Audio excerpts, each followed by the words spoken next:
आता पाहूया अवकाळीमुळे जे नुकसान झालंय त्या संदर्भातल्या टॉप 9 बातम्या।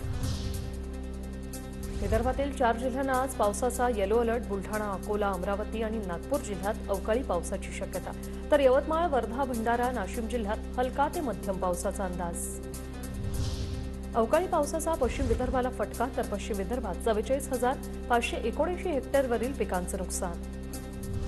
वाशिमच्या मंगळूरपीर तालुक्यात सलग 2 दिवस झालेल्या अवकाळी पावसानं गहू जमीनदोस्त। शेतकऱ्यांवर मोठं आर्थिक संकट, शासनानं नुकसानीचे पंचनामे करून भरीव मदत देण्याची मागणी। बुलढाण्यातील अनेक भागात गारपीट आणि अवकाळी पावसाचा तडाखा। 15 तासानंतरही गारांचा खच कायम। गारांचा खच मिळून तयार झाली 50 किलोची गार। बुलढाण्यात गारपीट आणि अवकाळीने शेतकऱ्यांचे शेडनेट पडले। सीड हब म्हणून ओळख असलेल्या देऊळगाव राजा तालुक्याला तडाखा। एनडीआरएफ मधून तात्काळ मदत देण्याची मागणी। नाशिकमध्ये मनमाडसह अनेक भागात अवकाळी पावसाचा तडाखा। काढणीला आलेला गहू, हरभरा भुईसपाट।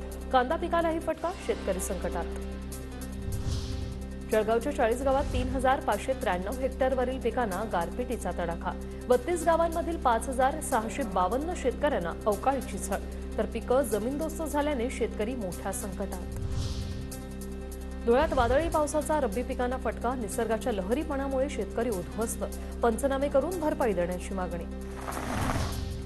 बुलढाण्यात रविकांत तुपकरांकडून अवकाळीने झालेल्या पीक नुकसानीची पाहणी। तातडीने पंचनामे करून शेतकऱ्यांना 100% नुकसान भरपाई द्या, तुपकरांची सरकारकडे मागणी।